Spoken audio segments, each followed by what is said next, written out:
Darkness and death have long been the cornerstones of humankind's greatest fears. From the recesses of our deepest terror, we conjure images which at once haunt us and tantalize us. It is here that we find the vampire, Prince of Darkness, an immortal monster that preys on the living and survives by drinking the lifeblood of innocence. An image both threatening and strangely alluring, vampires have become one of our most enduring romantic fictions. Yet perhaps more chilling, the fictional vampire is rooted in a grim reality. Shrouded in the superstitions of ages past, the vampire legend grew out of actual incidents and horrifying encounters with death and the unknown. What dark truth lay behind such widespread common experience with vampires? For there is no doubt that to the people of the 17th century, vampires were real. Welcome, ladies and gentlemen, to the Conspiracy Therapy Podcast with Ryan and Larry. Say hello, Larry. Hello. And our special guest back for round 2. Say hello, Joshua. Hello there. Cue that music.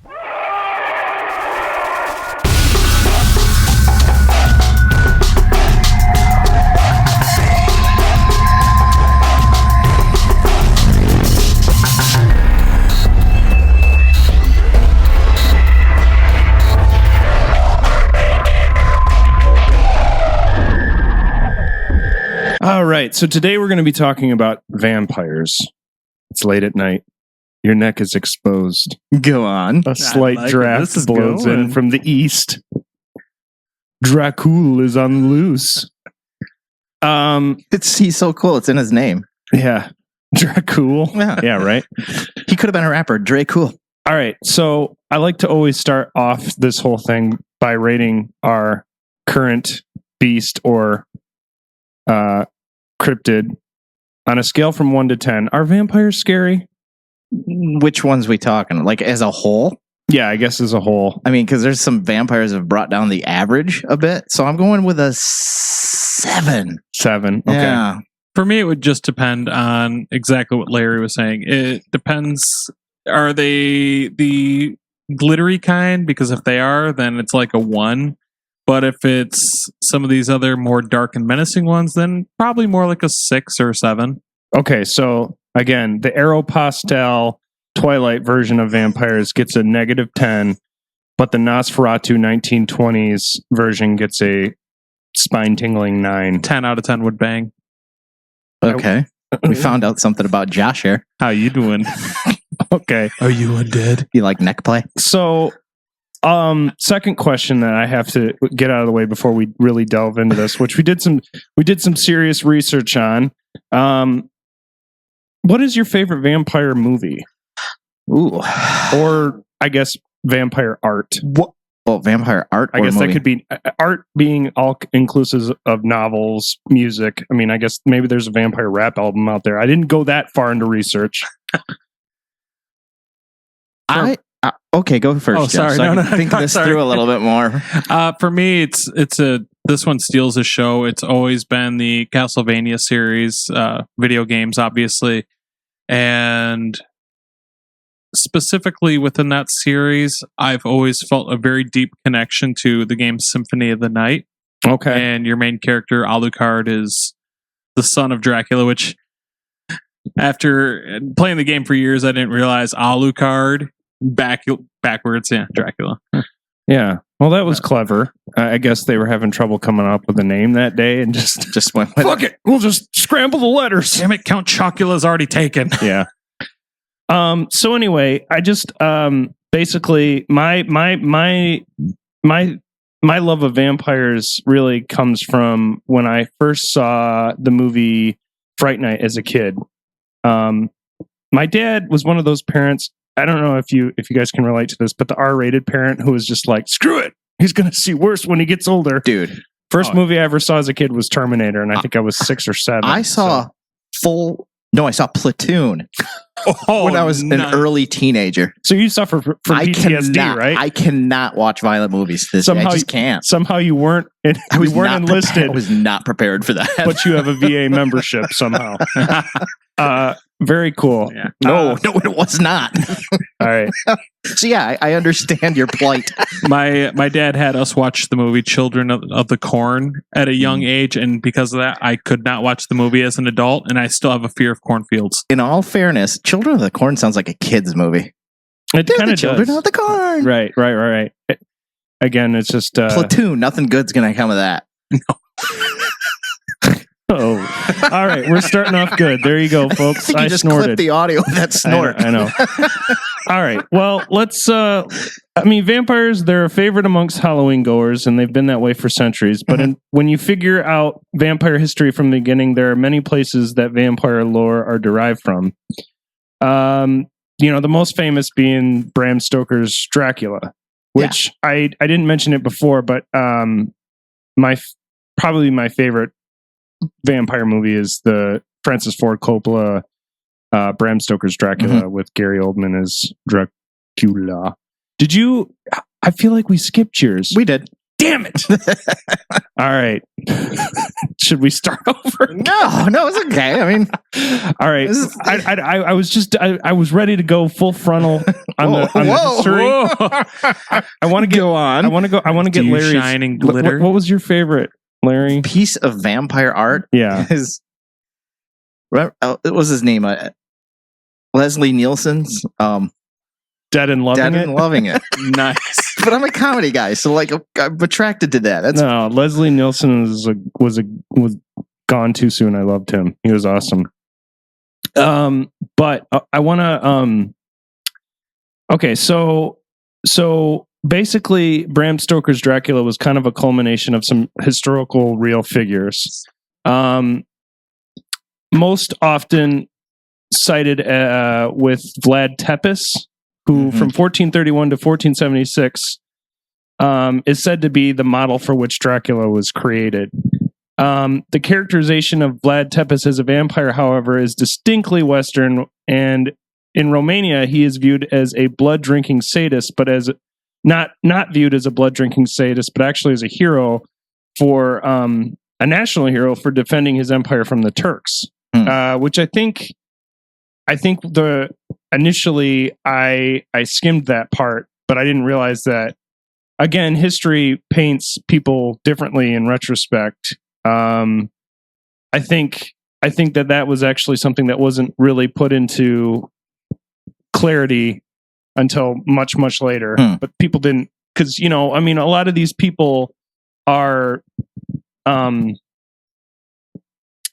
viewed obviously, if you ask the Turks, he wasn't a hero. No, so absolutely not. So when going back in time, it's hard to decipher what historically to pinpoint what is good, what is bad. The winners always get to write history. Exactly, very true.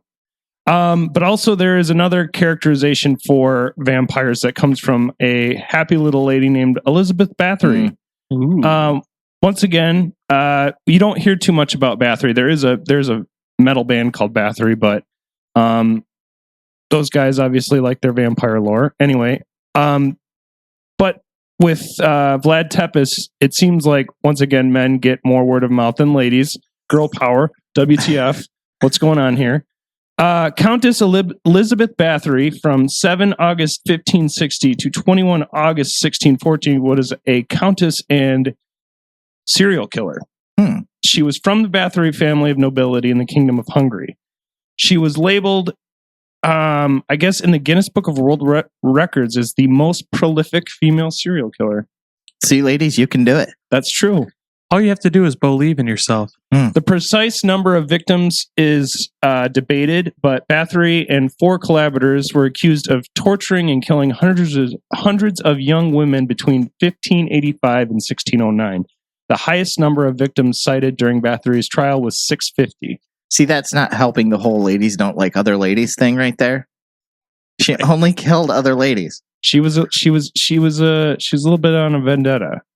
Yeah, she wanted to be pretty forever, I guess. The highest number of victims citing. Okay, so we did that. However, this number comes from the claim by a serving girl named Susanna that Jacob. I'm not even going to try to say this last name, but I'll say Smith. Latazes, Countess Bathory's court official, had seen the figure in one of Bathory's private books. The book was never revealed, and Latazes never mentioned it in his testimony. Despite the evidence against Elizabeth, her family's influence kept her from facing trial. So once again, the rich get off. The book. Yeah. Dear Diary. Today I killed. Today- and killed. today- and killed. today- and killed. Today I had took enough blood to fill a bathtub. I killed. Unfortunately, her family's influence couldn't keep her from being imprisoned, in which she was in December 1609 in Cesti Castle.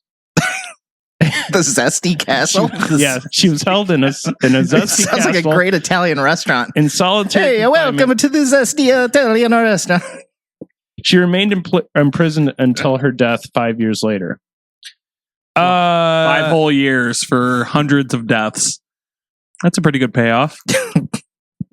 Work out the average. I wonder. So, it says she killed a lot of people, but basically where the vampire thing is that the stories from 300 witnesses and survivors details her as saying she bathed in the blood of virgins to retain her youth, Well, which is where the whole mythology comes from. It's right in her name. So metal.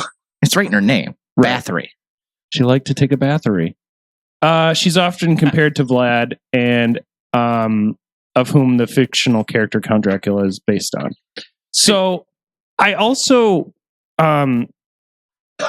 so you've got these two figures, and of relative popularity. There's also Gilles de Rais, the French leader and companion to Joan of Arc, who was said to have murdered many a townsboy by splitting open their tummies and drinking their blood. He's not so out there. What? He's not so. I'm sorry. He is very out there, but he's not so Gonna leave. recognized because he's one of those characters who, I think his crimes are so horrific they just don't. People don't like. It's like certain serial killers that we find out more and more about. Oh in present yeah. day. When you start to delve, you're like, check please. BTK. Well, it's I don't know, entirely quick. possible too that the numbers just are not the same. I mean, they say that with Vlad the Impaler, he did some pretty horrific things. I mean, with putting heads on spikes and whatnot to scare off the Turks. And Bathory, like you had mentioned, she had killed hundreds. So who's to say that he didn't maybe kill, I don't know, we'll say 20 little boys, and because the numbers aren't as high, they just don't look at him as so much of a influence on the vampire lore. Much like social likes on Facebook, popularity for serial killers is derived from numbers. Yeah, it's a numbers game. But for me, it's always been the crime.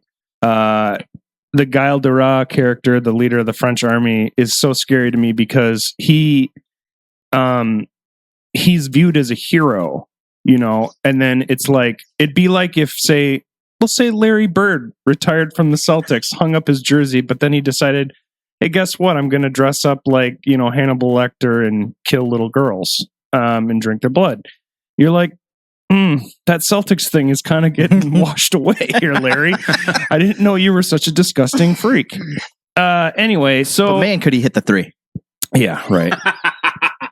Anyway, so those are some historical references for vampires, and characteristically kind of played into the mythos of what vampires were and what they kind of became as we got older, or as our history or our world changed. So according to what I researched, the vampires most people are familiar with, such as Dracula, are actually revenants. Now, I don't know, did you guys see the Revenant movie? With I didn't- DiCaprio? Yeah, I didn't quite know what a revenant was before I did this research, but basically, according to what I found, revenants are human corpses that are said to return from the grave to harm the living. These vampires have Slavic origins, only a few hundred years old, but Other older versions of the vampire were not thought to be human at all, but instead supernatural, possibly demonic entities that did not take human form. So a revenant is like, I guess, the earliest version of a zombie almost in a way. I can dig that. Yeah, but it's a little different because I think a revenant, I guess it's kind of apples and oranges, but a revenant, a zombie wants to eat human flesh, but I think there's this drive for brains. But then there's all these different versions of zombies, so everything just gets muted and gray, and everything is just eating each other. Well, we don't want to go too far into the zombie thing, but it does depend obviously on what zombies you're talking about. Night of the Living Dead and all of them, they have different kinds of zombies, but this is vampires, and I mean, Right. I could see the comparison though. They're both undead. Yeah, I mean, Want to eat something. none of them are good. Just run. Exactly. I mean, don't sit there and go, well, that's a zombie and that's a Dracula. And then I'm going to try to figure out who is and you're dead. Are you going for my neck or my penis? Right. What kind of zombies do you watch? If you're I'd like to if see you're that that video. hard up for if you're that hard to get laid, just backpage.com. So anyway, I was able to find that in fact there was a vampire story before Bram Stoker's Dracula. Really? Shut the front door. Yeah, exactly. That's what I said. But according to what I found online, there was a story called The Vampire, written in 1819 by John William Polidori. The work is often viewed as the progenitor of the romantic vampire genre of fantasy fiction. So it's this asshole's fault that we have Twilight today. And all these pseudo goth love you to death, typo negative type vampire brave goth nerds. All right, there I said a little bit of venting. I'm sorry. I guess so. Anyway, so the work is described by Christopher Frayling as the first story successfully to fuse the disparate elements of vampirism into a coherent literary genre. So this was actually in a magazine, like one of those kind of like Penny Dreadful, early 19th century kind of Short stories. Tales from the Crypt type mags. Vampire Illustrated. Do you guys want to hear about the plot a little bit? Yeah. Yeah, why Okay, not? so we know Dracula is like a diary. It's told from multiple sources in the story, but with this, it's a little bit more soap opera-y. So there's Aubrey. She's a young Englishman who meets Lord Ruthven, a man of mysterious origins who's entered London society. Aubrey accompanies Ruthven to Rome, but leaves him after Ruthven seduces the daughter of a mutual acquaintance. Aubrey travels to Greece, where he becomes attracted to Ianthe, an innkeeper's daughter. Ianthe tells Aubrey about the legends of the vampire. Ruthven arrives at the scene, and shortly thereafter, Ianthe is killed by a vampire. So Aubrey does not connect Ruthven with the murder and rejoins him in his travels. The pair is attacked by bandits, and Ruthven is mortally wounded. Before he dies, Ruthven makes Aubrey swear an oath that he will not mention his death or anything else he knows about Ruthven for a year and a day. Looking back on this, Aubrey realizes that everyone whom Ruthven met ended up suffering. Aubrey returns to London and is amazed when Ruthven appears shortly thereafter alive and well. Ruthven reminds Aubrey of his oath to keep his death a secret. Ruthven then begins to seduce Aubrey's sister, while Aubrey, helpless to protect his sister, has a nervous breakdown. Ruthven and Aubrey's sister are engaged to marry, and on the day the oath ends, just before he dies, Aubrey writes a letter to his sister revealing Ruthven's history, but it does not arrive in time. Ruthven marries Aubrey's sister. No. On the wedding night, No. she is discovered dead, Oh, drained of her man. blood, and Ruthven has vanished. Dude, that'd make a great soap opera. All my vampires. It kind of sounds like As the best general flutters. vampire. the 7 seasons of Dawson's Creek, if you ask me.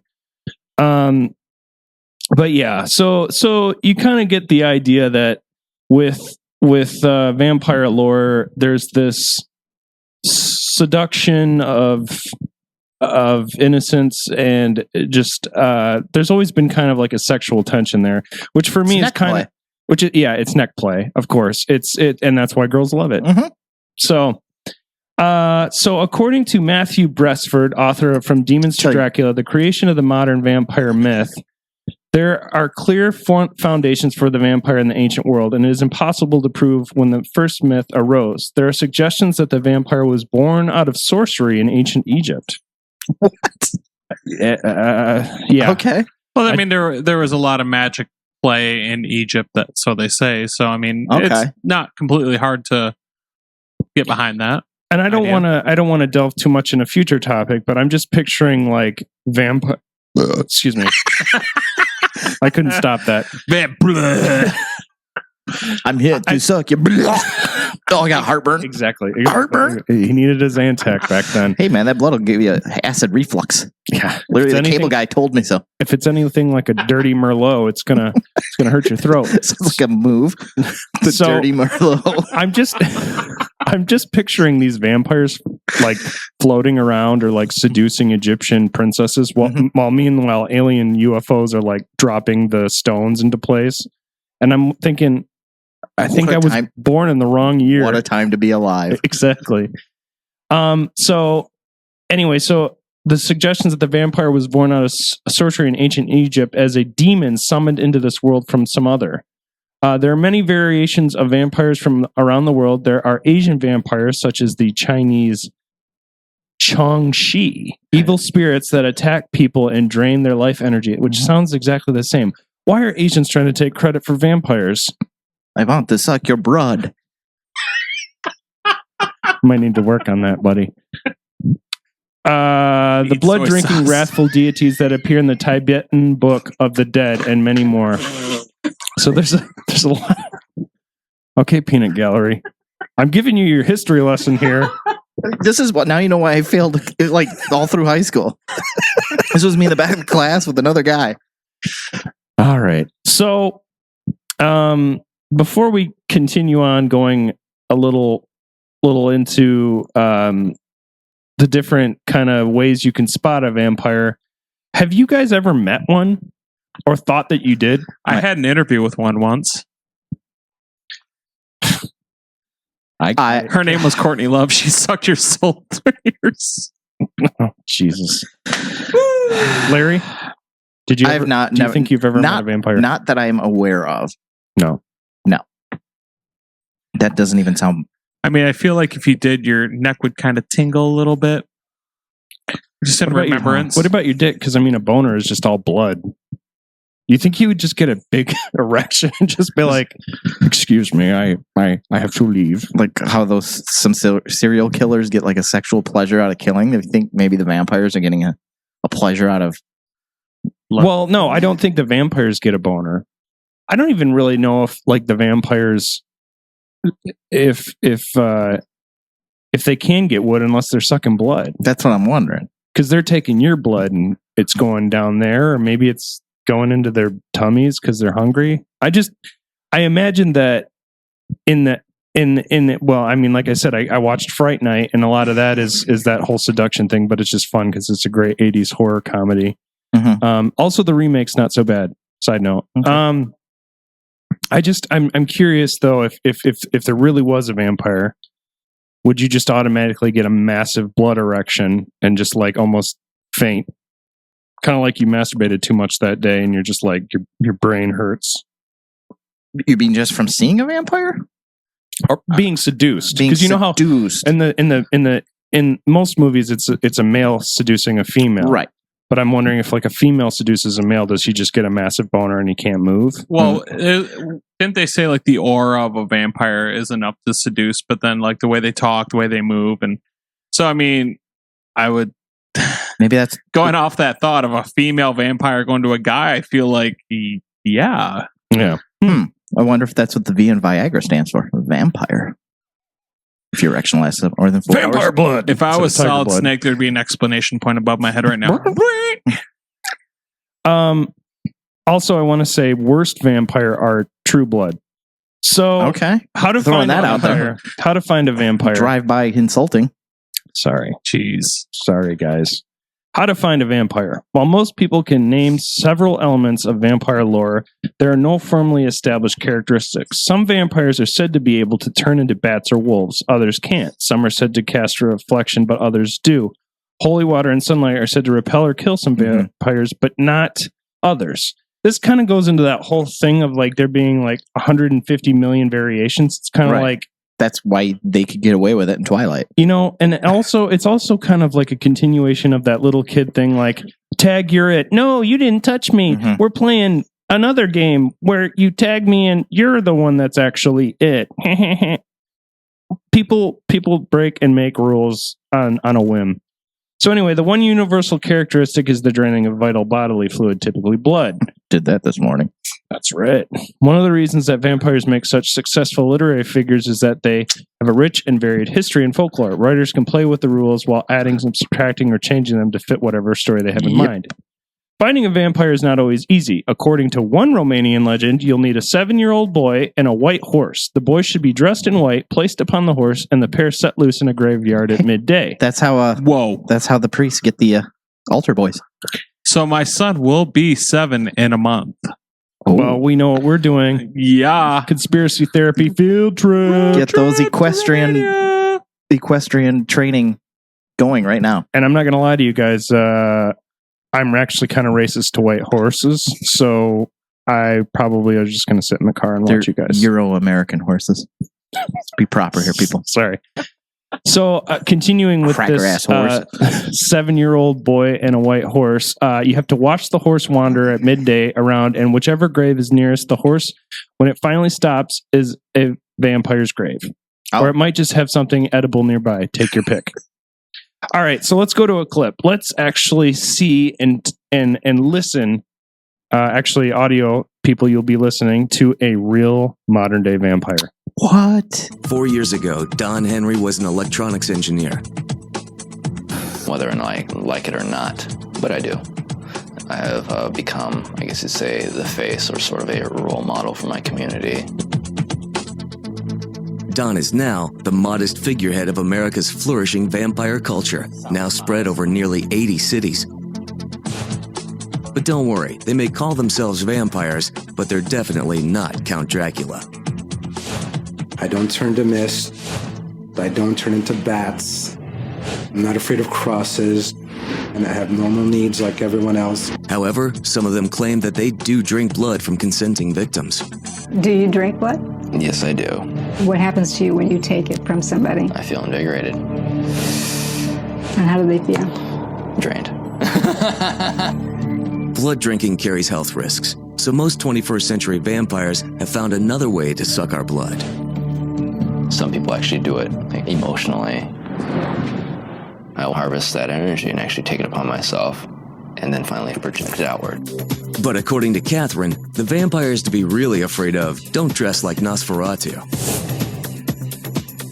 But I do know from being a psychologist that there is such a thing as a psychological vampire that somehow manages to take all your resources. It could be financial, it could be emotional. They use your trust, they get in close, they suck you dry just like a vampire.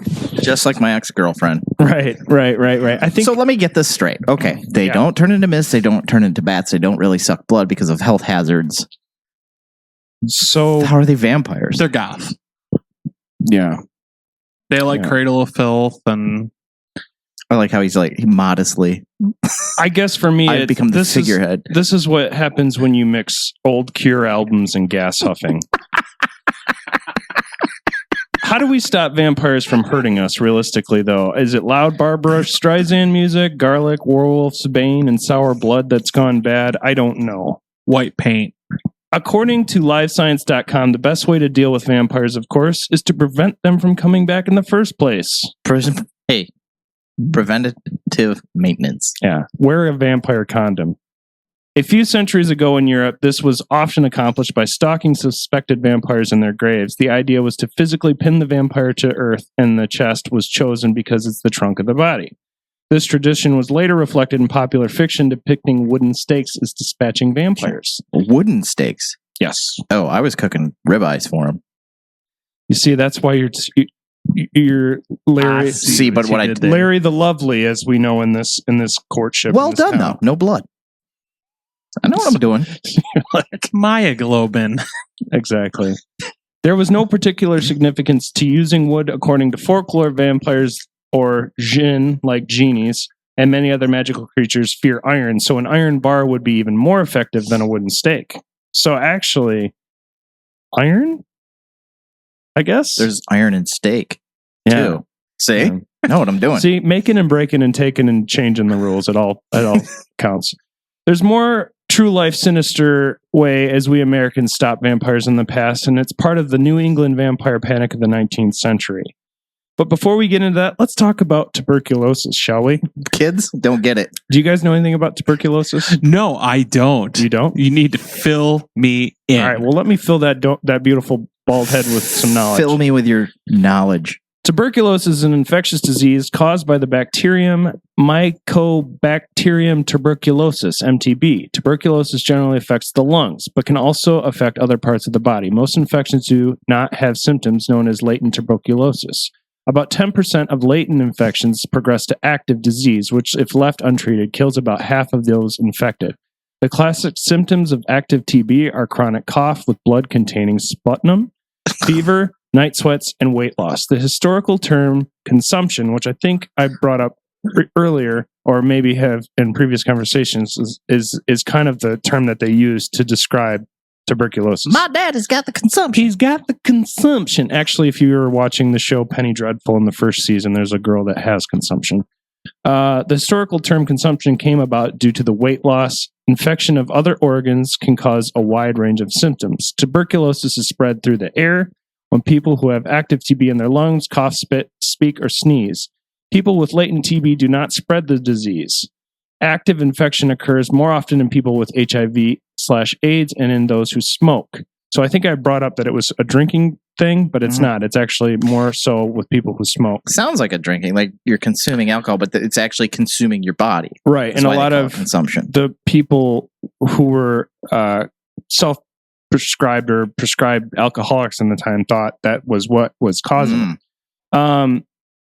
Diagnosis of active TB is based on chest x-rays as well as microscopic examination and culture of body fluids.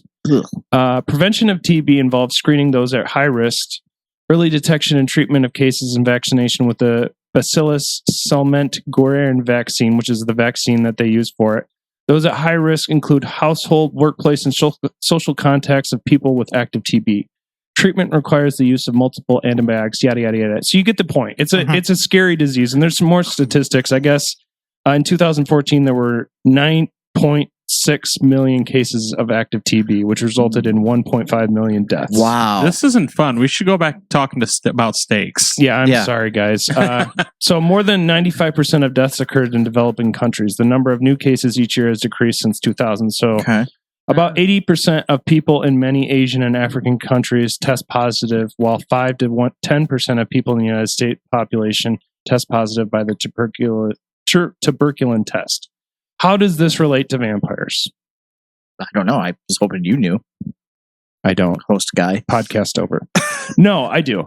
According to vampires.com, hundreds of years ago, before there were, I know, there is a vampires.com. Oh my Hey, God. I said I went into the dark recesses here. I bet they have a Facebook page. I'm not gonna lie to you. It's one of the better websites I visited. Visit us on Twitter. Exactly. Blah, blah, blah. Hundreds of years ago, before there were scientific explanations for everyday occurrences like diseases, people would explain them with superstitions and magic. If you sneezed, it was because you were possessed. If you were too hairy, it was because you were a werewolf. Larry, I'm looking at you. I was about to say. If your young children were naughty, it was because of the fairies. So we got a lot of fairies in my house. Oops. Nowadays, we have completely logical explanations for these things. Keeping this in mind, you can understand why countless historians and doctors have tried to explain the birth of the vampire myth. Tuberculosis, a common and usual deadly infectious disease, is yet another sickness that may have something to do with vampirism. And I'll be honest with you, I think it does. There's also an excellent, I want to say this before I forget, Dollop episode about this.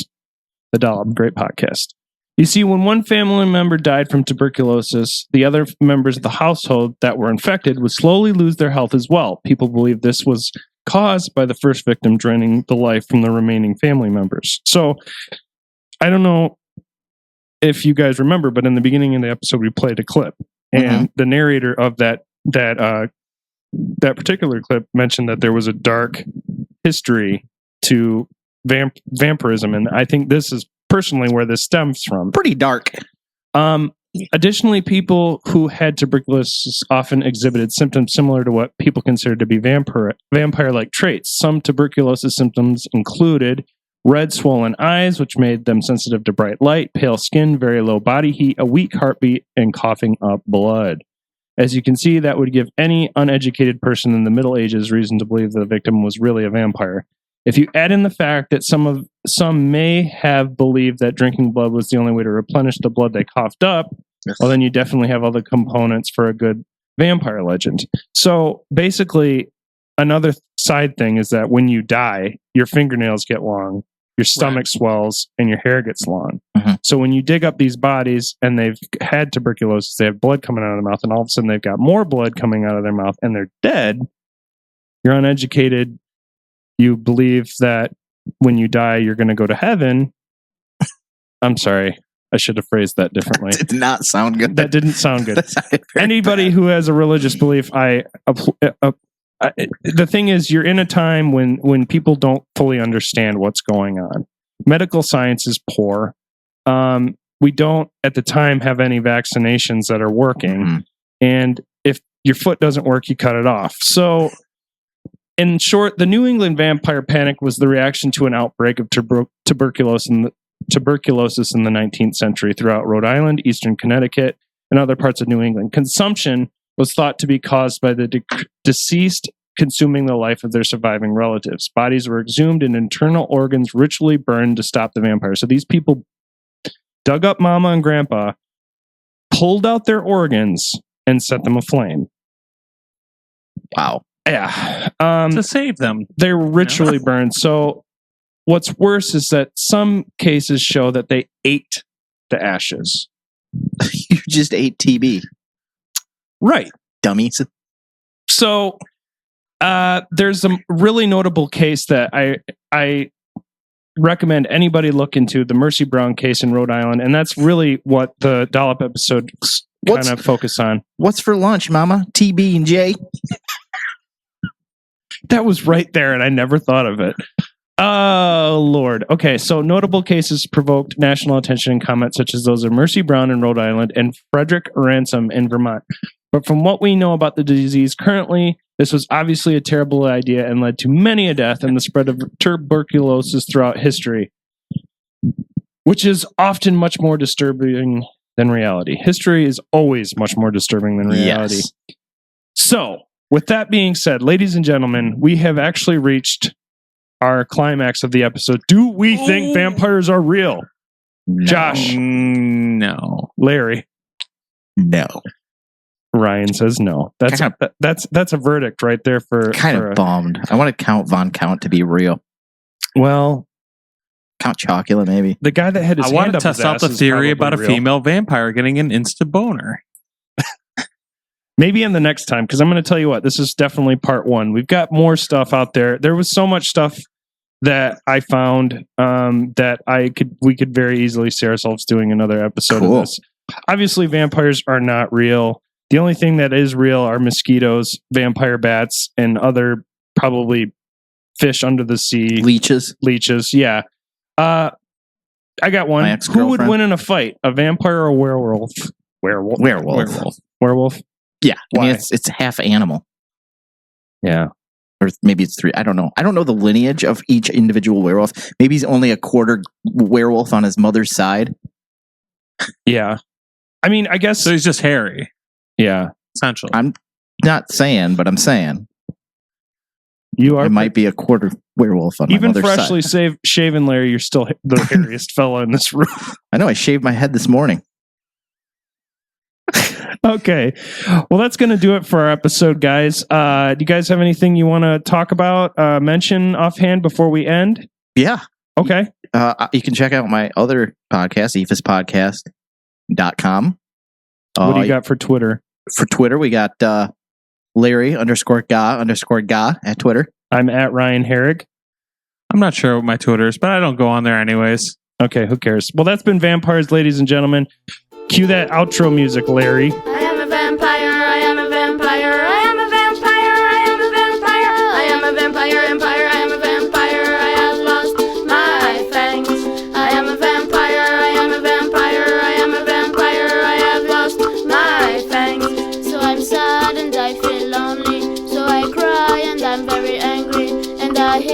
some Gaelic. So I'm the most satanic. Yeah, I am a vampire and I'm looking in the city, but the pretty girls don't look at me. Don't look at me. I don't have my fangs, 'cause I have lost my fangs.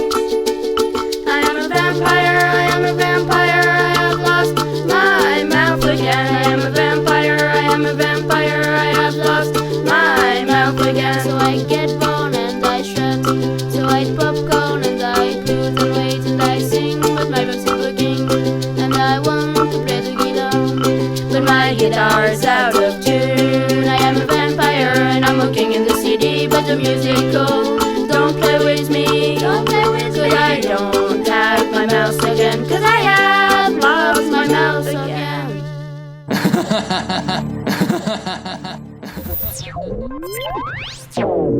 This has been a presentation of Mirror City Media.